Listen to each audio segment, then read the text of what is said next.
بسم اللہ الرحمن الرحیم۔ عورت کا سر پر جوڑا باندھنا، کیا آپ صلی اللہ علیہ وسلم کی ایسی کوئی حدیث ہے کہ میری امت کی عورتوں نے اونٹ کے کوہان کی طرح جوڑے باندھے ہوئے ہوں گے؟ تو کیا عورت کے لیے جوڑا باندھنا جائز ہے؟ اگر گھر میں غیر محرم نہ ہو تو کیا اس صورت میں باندھ سکتی ہے؟ نیز اس حالت میں نماز ہو جاتی ہے یا نہیں؟ امت اللہ صاحبہ انڈیا سے۔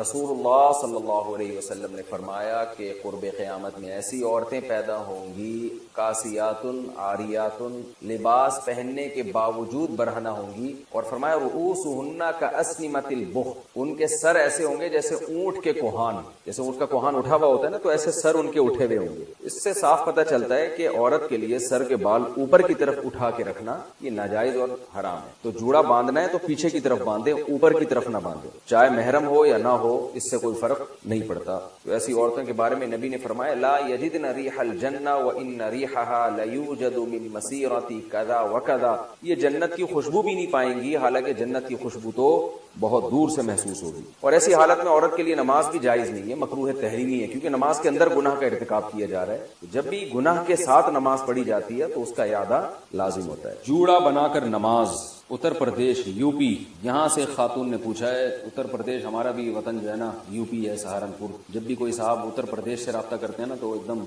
ہمیں اپنے ابا دادا یاد آ جاتے ہیں۔ کیا بال کو جوڑا بنا کر نماز ہو جاتی ہے؟ بال کو کا جوڑا بنا کر اگر سر پہ یعنی اوپر کی جانب جوڑا بنایا ہے تو پھر نماز مکروہ ہے، کیونکہ حدیث میں ایسی عورت پر لعنت وارد ہوئی ہے۔ پیچھے کی جانب اگر جوڑا بناتی خاتون تو ٹھیک ہے۔ آئی لائنز لگانا، یو پی سے کسی نے پوچھا ہے خواتین کے لیے آنکھوں پر آئی لائنز لگانا کیسا ہے؟ میں نے سنا کہ یہودی لگایا کرتے تھے۔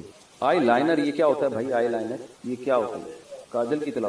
بہرحال جی یہ کہہ رہے کاجل کی طرح کی کوئی چیز ہے آئی لائنر، تو لگانا جائز ہے، یہودی تو لگایا کرتے تھے، لگاتے بھی ہوں، تو یہ تو ایک زینت کی چیز ہے نا، اس کا یہودیوں سے کوئی مذہبی رسم تھوڑی ہے۔ باقی اس میں یہ دیکھ لینا چاہیے کہ کوئی ایسی چیز لگانا کہ اس کی تہ جم جائے اور وضو کا پانی اس میں نہ جائے تو ناجائز ہوگا، جیسے نیل پالش میں۔ اور اگر صرف زینت برائے زینت ہی ہے، یا مینسز کے دنوں میں خواتین لگا رہی ہے کہ وضو کا کوئی مسئلہ ہی نہیں ہے اس وقت، تو پھر بلا کراہت جائز ہے۔ خلاصہ یہ کہ یہودیوں کی وجہ سے یہ ناجائز نہیں ہے۔ پانی پہنچے نہیں پہنچے وہ آپ خود تحقیق کر لیں کہ اس میں پانی پہنچتا ہے کہ نہیں پہنچتا، اور پانی پہنچتا ہے یا نہیں پہنچتا اس کا ایک سادہ پروسیس ہے کہ آپ کاغذ پہ کسی بھی ایسی چیز کو لگائیں جو آپ نے جسم پہ لگانی ہے نا، کاغذ پہ لگائیں، جب وہ خشک ہو جائے تو پانی ٹپکائیں، تو پانی کا قطرہ اگر جذب ہو جاتا ہے اندر تو اس کا مطلب پانی پہنچ رہا ہے، جذب نہیں ہوتا تو اٹ مینس پانی نہیں پہنچ رہا۔ واٹر پروف کاجل یا آئی لائنز میں وضو کا حکم، کاجل میں آئی لائنر میں واٹر پروف لکھا ہوا ہوتا ہے، ایسا نہیں ہے کہ اس میں کوئی پلاسٹک لگتی ہے، پلاسٹک دکھتی ہے، لیکن اس پر یہ لکھا ہوتا ہے، تو کیا اسے لگا کر وضو اور نماز ہو جاتی ہے یا نہیں؟ اگر واٹر پروف ہے تو صاف مطلب ہے کہ اس کے اندر پانی نہیں جائے گا، اور جب پانی نہیں جائے گا اس کے اندر